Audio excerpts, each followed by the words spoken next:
Most BMW owners think maintenance is about mileage. Change the oil at this number, check the brakes at that number, and you're covered. But some of the most damaging things that happen to a BMW aren't about how far you've driven.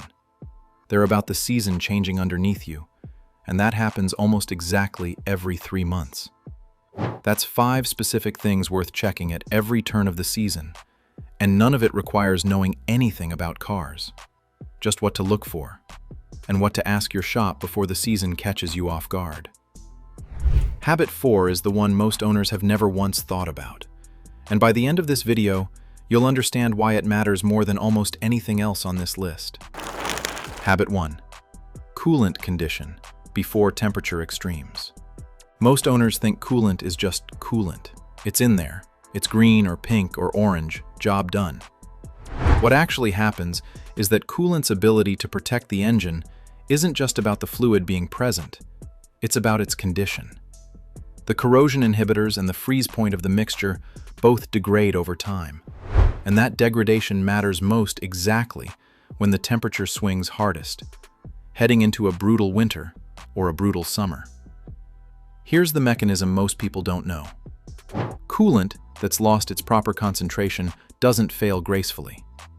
In winter, weakened coolant can allow localized freezing inside the engine block, and freezing coolant expands with enough force to crack an aluminum block. Not a hose, not a radiator, the block itself. Using the wrong coolant or repeatedly diluting the mixture with plain water can reduce corrosion protection and increase the risk of cooling system damage over time. In summer, that same weakened coolant loses its ability to prevent boilover, which is exactly how you end up on the shoulder of the highway with steam pouring out of the hood in July. The fix costs nothing and takes 30 seconds. Every 3 months, ask your shop to test your coolant's freeze point and condition next time you're in for anything else. An oil change, a tire rotation, whatever's already on the calendar. It's usually a courtesy check most shops are happy to run. If it's due for a flush, that's a routine service. If you skip asking, you find out the hard way, on the worst possible day for it to happen. It's also worth remembering that this isn't about being paranoid over every top-off. It's about not letting 3 or 4 years pass without anyone actually testing the coolant's condition, simply because nobody thought to ask. A 10-second test at a visit you're already paying for is a small habit that closes a gap most owners don't even know exists.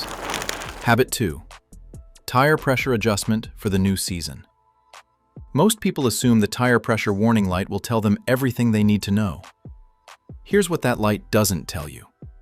Tire pressure drops roughly 1 psi for every 10 degrees the outside temperature drops, and the warning light is calibrated to trigger well below the pressure your BMW's stability and traction systems were designed around.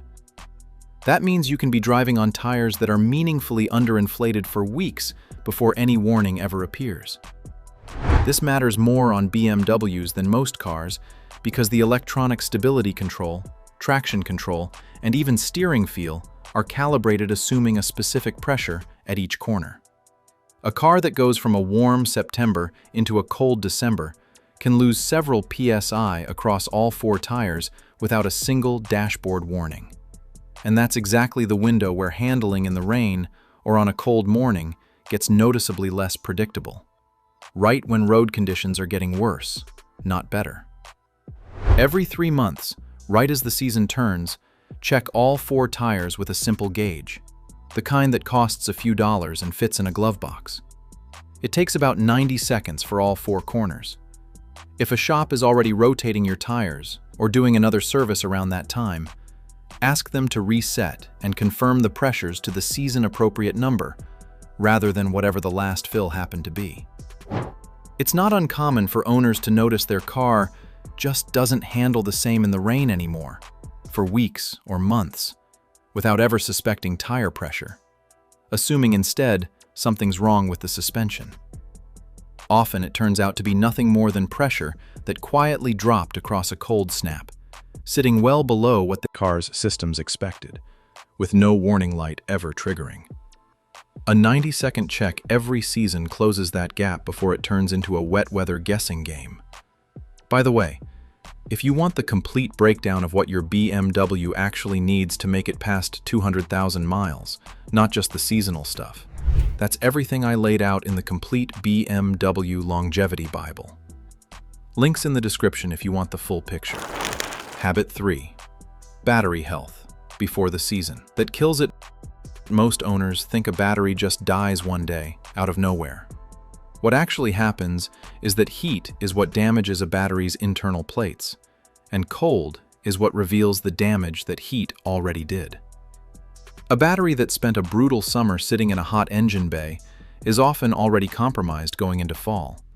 It just doesn't show any symptoms until the first genuinely cold morning demands more cranking power than a weakened battery can deliver. This is exactly why battery failure feels like it always happens in winter. The damage was done months earlier, and winter is just when the bill comes due. On BMWs specifically, a weak battery doesn't just mean a slow crank. It can cause the car to log unrelated electrical faults because so many systems, electric power steering, the electronic water pump, the DME itself, are built around the assumption of stable voltage. Every 3 months, especially heading into summer and heading into winter, get a free battery test at any auto parts store. It takes under 5 minutes, costs nothing, and gives you a real health percentage instead of a guess. If you'd rather handle it yourself, a smart charger like a C-Tech does the same reconditioning job in your own driveway. Many BMW specialists have seen batteries testing well below 60% health in September get replaced before a single symptom ever shows up, versus the far more common alternative of getting stranded in a parking lot in January, which is how most owners find out instead. The test itself takes less time than checking out at the register, and pairing it with a stop you're already making, gas, groceries, an oil change, means it never feels like a separate errand. That's really the whole strategy behind all 5 of these habits. Attach them to the season change itself and to things you're already doing, so they become automatic instead of one more thing to remember. Habit 4. The hidden habit almost nobody checks: underbody and brake line corrosion. Here's the one that surprises people most, and it's the reason I said habit 4 matters more than almost anything else on this list. If you live anywhere that gets winter road salt, your BMW's underbody takes a beating every single winter that you never see, because it's happening underneath the car, out of sight, all season long. Most owners think rust is a cosmetic problem, a wheel well that looks a little rough, nothing serious. What's actually happening is that road salt attacks exposed metal components underneath the car, and 2 of the most consequential targets are the brake lines and the subframe mounts. Brake lines are thin steel tubing, and years of salt exposure can corrode them from the outside until they weaken significantly, sometimes to the point of failure under hard braking, which is about the worst possible moment for a brake line to let go. It's not uncommon for technicians to discover corrosion this advanced during a routine lift inspection, well before the owner ever noticed a symptom. That's not a fixable in a driveway problem. That's a stop driving the car today problem, and it's completely invisible to the owner until someone puts it on a lift. Every 3 months, and especially right after winter ends, ask your shop to do a quick underbody inspection next time the car's already up on a lift for anything else. Most shops can do this in a few minutes as a courtesy check. Some owners also have the underbody rinsed after a heavy salt season, which helps slow the corrosion process, though it doesn't replace an actual inspection. This is the tip that almost never makes it into a maintenance conversation because it's not part of any official schedule. It's something specialists who've seen enough corroded brake lines simply build into their own quarterly habits. And it's worth building into yours too. Habit 5. AC and heater performance check before you need it.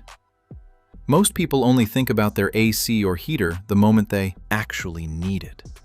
The first truly hot day, or the first truly cold morning. By then, if something's wrong, you're stuck dealing with it in the worst possible conditions, and possibly paying more because now it's an emergency instead of a routine fix. Here's the mechanism. Refrigerant systems develop tiny leaks slowly, over months, not all at once. A system that's slightly low on refrigerant doesn't fail completely.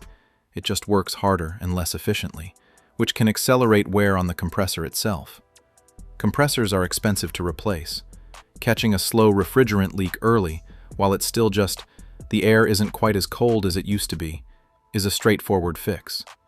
Catching it after the compressor's already been straining for months is a much bigger bill. Every 3 months, right before the season where you'll actually need heating or cooling, run the system for a few minutes and pay attention. Does the air get as cold or as warm as quickly as it used to? Any unusual noise when it kicks on? If something feels a little off, mention it to your shop before the season fully arrives, while it's still a simple check instead of a breakdown on the first 95-degree day of the summer. This is one of those habits that costs literally nothing. You're not buying a tool, you're not scheduling an extra visit, you're just paying attention for 2 minutes to something you were going to turn on anyway. The only investment is noticing early enough that a shop can address a small leak before it turns into a compressor replacement. None of these 5 habits require you to know anything about how a BMW works. A tire gauge, a 5-minute stop at a parts store, a quick conversation with your shop next time you're already there for something else, and paying attention to how the car feels as the seasons change. That's the entire routine. What separates a BMW that makes it to 200,000 miles from one that becomes an expensive surprise usually isn't luck. It's catching the small stuff at the moments it's most likely to show up, which for a lot of these issues is exactly when the season turns. If you want every one of these habits, and everything else that actually keeps a BMW alive long-term, laid out in one place, that's exactly what the complete BMW Longevity Bible covers. Links in the description below. The BMWs that quietly reach 200,000 miles usually aren't owned by people who know the most about cars. They're owned by people who consistently catch small problems before they become expensive ones. These 5 seasonal habits are one of the easiest ways to stay ahead. Let me know in the comments which one of these you'd never thought about before, and if this helped, subscribe for more of what BMW specialists actually do that never makes it onto a service sticker.